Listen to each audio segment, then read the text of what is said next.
시인 에스터 한입니다. 2017년 제가 디민 과정을 끝냈습니다. 그 이후에 새로운 일을 할 수 있다는 기대감이 있었는데 몸이 많이 아팠습니다. 3년여 동안 몸이 많이 아프고 3년 지나니 몸도 건강해졌어요. 그리고 만난 게 팬데믹이었습니다. 그래서 팬데믹 혼자 격리 생활을 하면서 할 수 있는 게 무엇인가 생각했더니 글 쓰는 것이었습니다. 또 제가 2017년, 18년도에 북유럽을 갔습니다. 노르웨이나 또 핀란드, 또 모스크바에 가면 시규들이 많이 비석에 새겨진 걸 봤습니다. 그래서 그때 제가 깨닫기를 남는 거는 시뿐이 없고 글뿐이 없구나, 그런 생각을 하게 됐는데 그게 실천한 것이 팬데믹 기간이었습니다. 시를 쓰고 나면 생각이 정립이 되고 그리고 정신이 맑아지고 그 결과로 자유함을 깨닫게 됩니다. 그리고 실존에게 기쁨과 희락이 넘쳐납니다. 쓰기 전에는 갈등, 번뇌, 번민 이런 것들을 저를 무방비 상태로 놔둬 있는 것, 벌판에 혼자 서 있는 이런 느낌이었습니다. 시를 쓰고 나니까 제가 고요한 제 방에서 이렇게 잠이 들기 전에 생각하는 묵상 이런 느낌이었습니다. 사막의 어부는 어느 날 그냥 아침에 영감 같은 거였습니다. 이 시집의 제목을 우물이라 할까 동행이라 할까 여러 가지 생각하고 번민하는 가운데 있었는데 어느 날 새벽에 사막의 어부라는, 왜 사막의 어부가 되었냐면 제가 시를 쓰고자 할 때 가장 어렵고 난감하고 제 영혼이 무방비 상태로 들어가는, 다시 말하면 케이아스 수준으로 들어갔는데요.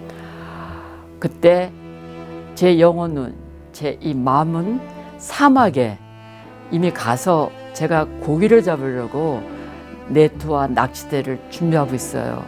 근데 그러면 그럴수록 저희 무기력함이 더 깊어지고 또 때로는 허무하고 포기하고 싶은 이런 마음이 가득 찼을 때 고기 한 마리가 탁 올라와요. 저는 그걸 영감이라고 합니다. 그리고 고기 한 마리를 탁 잡은 느낌이고 그때 받아서 쓰고 쓴 것이 제 시가 되었습니다. 또 왜 사막의 어부냐면 사막의 어부는, 사막은 얼마나 광야, 혼자 있는 그 아주 호젓한 것뿐만 아니라 외롭고 고독한 장소 아닙니까? 그 피셔맨이라는 것은 한 사람을 지정하는 것입니다. 사실은 피셔라는 그 단어가 어부인데, 피셔맨은 어떤 사람은 저한테 피셔가 원래는 어부인데 왜 맨자를 붙여서 그 영어의 문법을 틀리게 하느냐 이렇게 말하는 분도 있었습니다. 근데 이 피셔라는 것은 이렇게 제너럴한 어부를 얘기하지만 피셔맨은 아주 산골 시골시골에 있는 그 어부의 아주 로우 클래스를 의미합니다. 다시 말하면 예수 그리스도이십니다. 왜 저에게 영감을 주신 것은 예수님이시기에 제가 사막의 어부라는 단어를 영감 가운데 받아 썼습니다.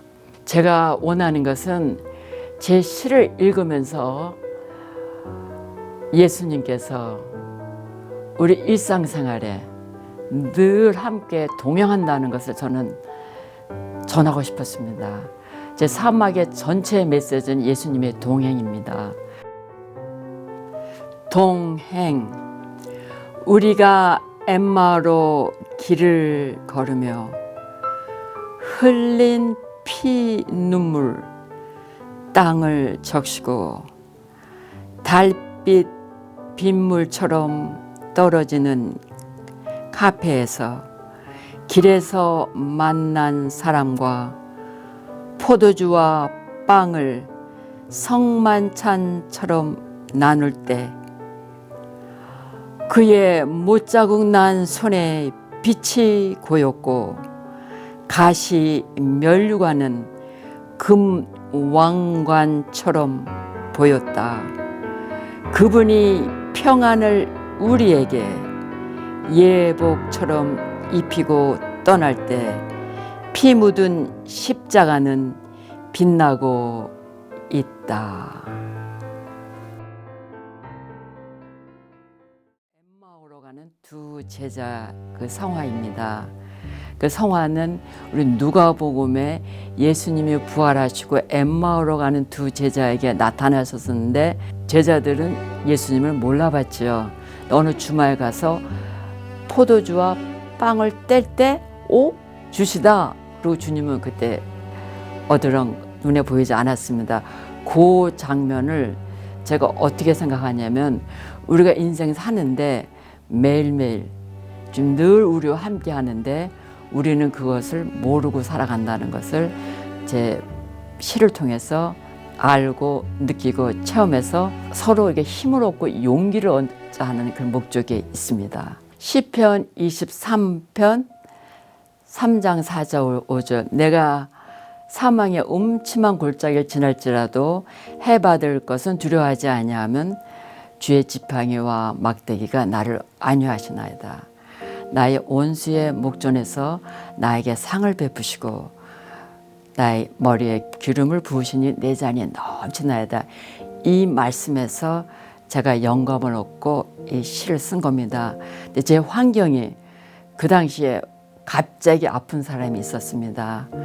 밤 12시 10분쯤에 제가 깼는데 이 사망의 음침한 골짜기를 가는 그게 너무 영상이 막 너무 뚜렷이 와가지고 이 글을 막 받아서 썼습니다. 쓰다 보니까 이게 예수님께서 십자가에서 돌아가시고 난 후에 그 무덤에서 살아나시는 그 바로 직전의 그 모습이었습니다.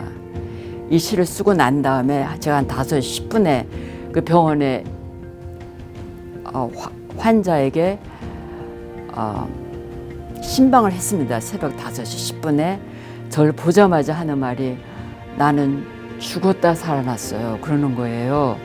제가 지금 다시 뒤돌아보니까 이 하나님 사랑하는 이 아들이 그 혼자서 병원에서 고통 가운데 있을 때 그 하나님께서 성령님께서 저에게 글을 써주시고 그 아들로서 기도하게 해서 부활의 체험을 저와 그 아들에게 해준 것으로 제가 믿습니다. 쓴 우물입니다. 우물, 영혼 우물은 고갈됐고 피는 마른다. 심장은 몸 밖으로 나갔다가 숨 들이마시며 몸 안으로 들어온다. 손을 뻗쳐도 닿는 곳은 호공이며 소리 질러도 대답하는 자 없구나. 백고동 소리는 내 맥박 운율처럼 멀리서 들린다. 인생이란 우물을 채우려고 하늘 끝에 부르짖는 것이다. 제가 그 창세기 이전에 케이아스 상태라 성경을 창세기 1장에 보면 공허 혼돈하고 무질서하다. 제가 그 지경에 들어가는 것 같아요. 막 이렇게 제가 감당을 못할 정도로 공하고 혼돈하고 막 죽고 싶은 심정까지 들어가요, 제가. 그리고 왜 그런지 이유도 모르겠고, 그래서 막 그 사막에서 고기 잡는 그 모습으로 어떻게 사막에서 고기를 잡습니까? 광야에 물이 없는 사막인데, 근데 그 자세가 제가 되는 것 같아요. 근데 넷을 이렇게 치면은 고기가 잡히는 거예요. 그 다음에는 제가 평안해지고, 언제 제가 그랬다나 싶어요. 폭풍이 다 사라지는 것 같아요. 그리고 고요해지고, 그 다음에 제가 막 적죠. 저는 어디다 적냐면 아이폰에다 적습니다. 져가지고 잊어버리기 전에 제 사랑하는 동생한테 그냥 먼저 보내요. 그 다시 한번 들여다보고 또 정리하곤 합니다. 매일 아닌 것 같습니다. 시 쓰기 전인 것 같습니다.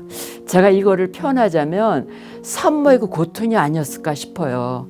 시가 영감 받기 전에 그 육신의 그 고통. 저는 그 영혼의 고통을 제가 지금 표현을 드린 건데 언제인지 그냥 갑자기인 것 같아요. 생각지 않게 그런 일이 일어나곤 했었어요. 근데 특별히 팬데믹 시절이었습니다.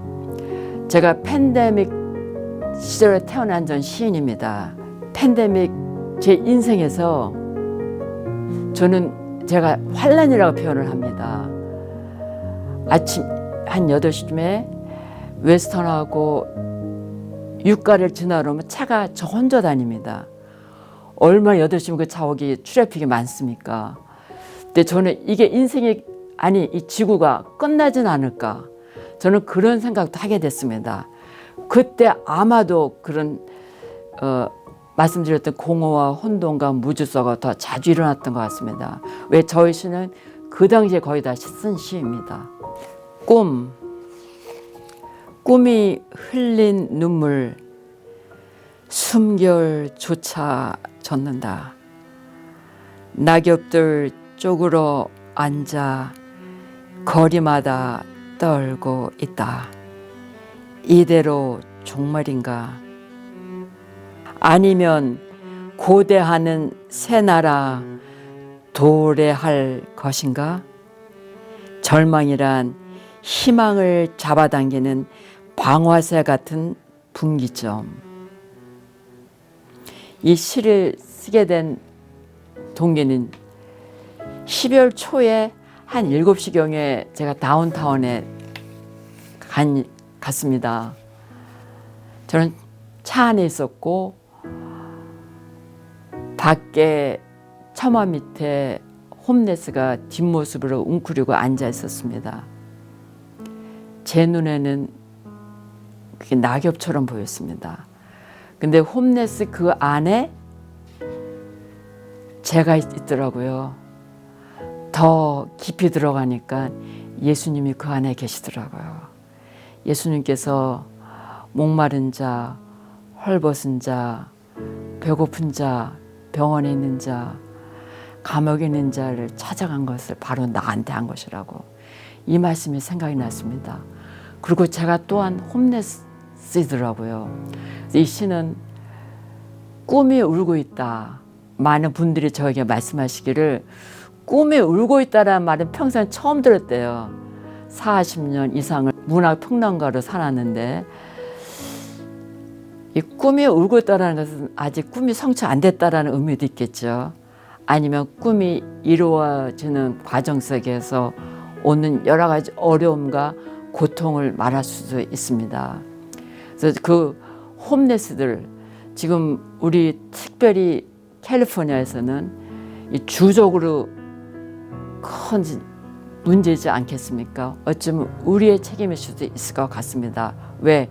예수님께서 말씀하시기를 헐벗고 굶주리고 목마른 자들에게 한 것이 바로 나에게 한 것이라고 말씀해 주시고 그들이 홈레스가 됐음으로 말미암아 어쩌면 어떤 사람은 더 풍요롭게 살지 않았을까라는 이런 생각도 한번 해보게 됩니다.